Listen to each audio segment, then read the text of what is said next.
go as big as you can go as an entrepreneur. That, and I'm not just talking about money, I'm just talking about capability. Go big.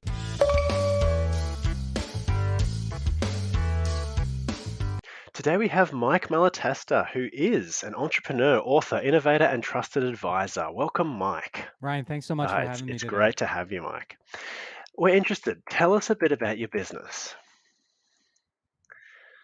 Well, I've founded two industrial waste management companies in my career. The first one was way, way, way back in 1992.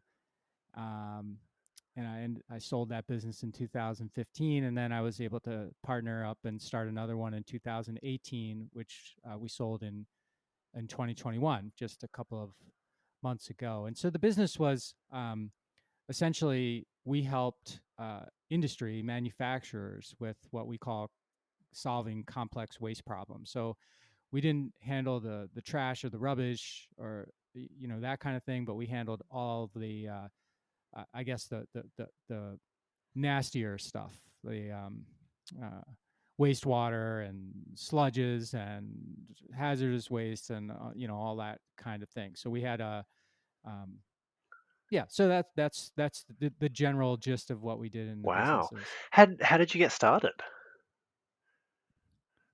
Well, I started driving a garbage truck when I was in college, and I did that because I was just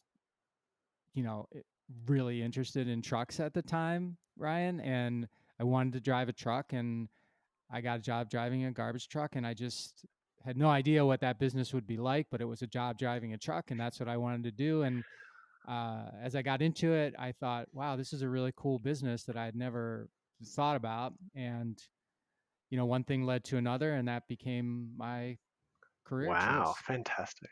And then, yeah, and then I got a job out of college with a big trash company, a global trash company. And then I thought, well, maybe one day I'll be the CEO of this company. And I was moving up, and I was, moving around and moving up, and I thought this is great. And then, about 5 years into it, I got a call from my boss, and he decided that that they no longer they no longer needed my services, and that's when I ended up not having any idea what to do, but ultimately how I ended up becoming an entrepreneur and starting my first business. Wow, good on you. And so where do you bring the most value to the marketplace now?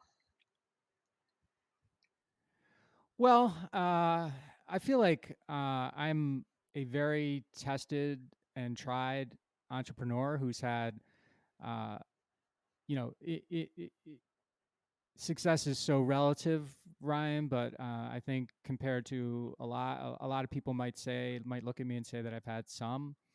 Uh, so what I really love doing is, through my podcast, through my book, and through my advising, is I'm really committed to helping entrepreneurs become uh, as big and as successful and as capable as they can become.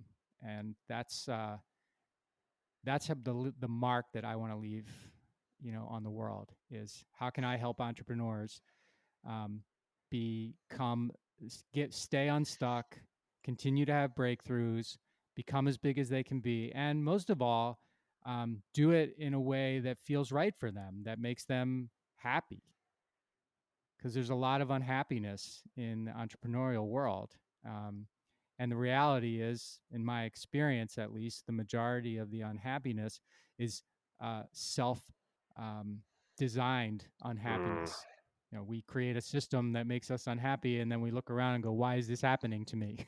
Yeah, I can totally relate. There's a lot of, you like chasing, what you think you want, and then once you get it, it's like, oh, well, that isn't as satisfying as what I was hoping it was, and so you're left with Yes, a bit of an empty feeling. Yeah. totally. Yep, Yeah. you get it. So a mindset question for you, Mike. What had to change in you Yeah. that took you kind of from those early startup days through to, the level of success that you have now, where you're able to coach entrepreneurs from a hey, I've done this perspective? So much. I was one of those people, Ryan, and this may resonate with some of you know, your listeners who, you know, from the time I started the business until say 10 years in, I treated it uh, like a startup, and I treated it like I say I treated it like an infant, Mm, Ryan. I treated it like something that I had birthed and needed my constant care and, you know, custody in order for it to live. And at the beginning it did. I mean, it most businesses when they start, the entrepreneur is like mm, doing everything, you know, and mine was certainly that kind of experience. But then I never knew, you know, when to change, you know. So it was kind of like, well, treating it like an infant, doing everything that I can, being a self what I call a selfless leader, um, was great at the beginning. And but when the business became a $10 million business, let's say when I was 10 years in or whatever it was, I was still doing everything the same way. And by that stage, everything that I thought was what I wanted to be doing was actually taking energy away from me. And I break the entrepreneurial experience into four stages. I say there's the dream stage, there's the grind stage, there's the break stage, and then for the lucky of us, there's the breakthrough stage.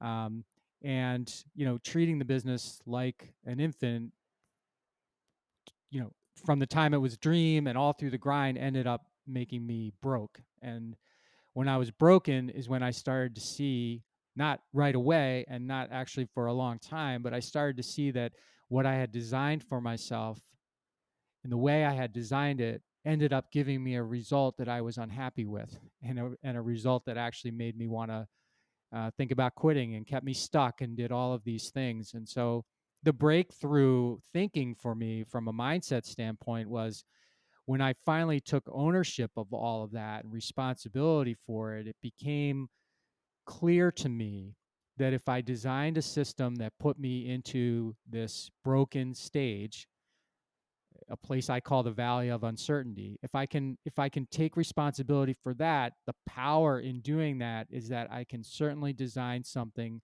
that takes me somewhere else, that creates a future that's different from where I am now, and a future that makes me, you know, happy, make, you know, a future that I can actually own, instead of this present that I want to do everything not to own and want to get away from. That's Does so that help good. you? Does that That's make so sense good. to you? Yeah. And so Okay. with those insights, Mike, could you give us one or two, of your kind of biggest growth levers that have really helped you achieve like that dramatic, growth over the years as an entrepreneur? Yeah, so we were fortunate, like in the first business, we were fortunate to go from that stage. 10 years into our business, we were maybe a $10 million company, as I mentioned, and then we sold it 12 years after that, and you know, it was a $45 million company. So there was significant growth, and it came from a lot of different things. But the number one thing I think for me as the entrepreneur that um, that helped me get ready for that was getting what I call selfish. You know, the subtitle of my book is how getting selfish got me unstuck. And when I was in that broken stage, when I was stuck, I think that the reason I got there is because I was confusing being selfless or putting everybody else first, or worse, making it all about me, you know, and letting my ego tell me that I needed to be the hero, that I was no longer serving the business correctly, Ryan. And in order for me to get thinking about this breakthrough concept that I believe in, I needed to get selfish, meaning after I took responsibility for where I was and realized that by doing that, I had the responsibility or and the power to create something different to get where I wanted to be. I needed to really focus on what that was. I needed to get selfish about it because once I got that figured out, then, you know, I would know what I was supposed to be doing. which was a lot less than what I had been doing before. And I also knew then that I knew better what kind of team I needed to create, what kind of people I needed around me in order to free me up to only do the things that I needed to do to get to that future, but had this whole team doing to make sure we got to that, we were able to manifest, create that future as well. So I can't drag that along. That's the thing that was problem for me. I thought I could drag all that along with me, but I couldn't. I needed to free it up. I needed to free me up by being selfish, which in turn ended up freeing up the team because we had a lot of capability in the team, a lot of talent, a lot of skills, but I had designed it to be all about me, as I Mm, said. yeah, that's so good because everything flows from us as the business owner, CEO. If we're in that right headspace and it isn't just all about us, then yeah, like as long as as long as we know what we want to achieve and we know where we're going, we can then almost automatically, as long as we have A players around us, then lead that team effectively to ultimately achieve our goals. Because if the head isn't focused in the right direction, we just end up chasing our tail, don't we? Yeah, great point. And I want to say too that when I use the word selfish, I don't use it in a way that that word is typically attached to people. I think you can be selfish, um, you know, because you have to be in order to do this thinking. But you don't. That doesn't mean you're a jerk. That doesn't mean that you're still not helpful to people. That doesn't mean any of that. But for me, getting selfish, figuring out where I needed to go, creating and owning a future that was mine, my property, actually made me selfless in a much better way than I had thought. I had that than I had thought I was prior to that broken Mm, stage. that's a great clarification. So, Mike, what advice would you give to a business owner or CEO who really wants to break through to that next level? Well, get selfish about it. Stop. I would I would suggest that you look at what you're doing right now, and especially if you're unhappy or there's a lot of unhappiness, or you're just not being effective. And why? So here's what I believe in: you have a responsibility to go as big as you can go as an entrepreneur.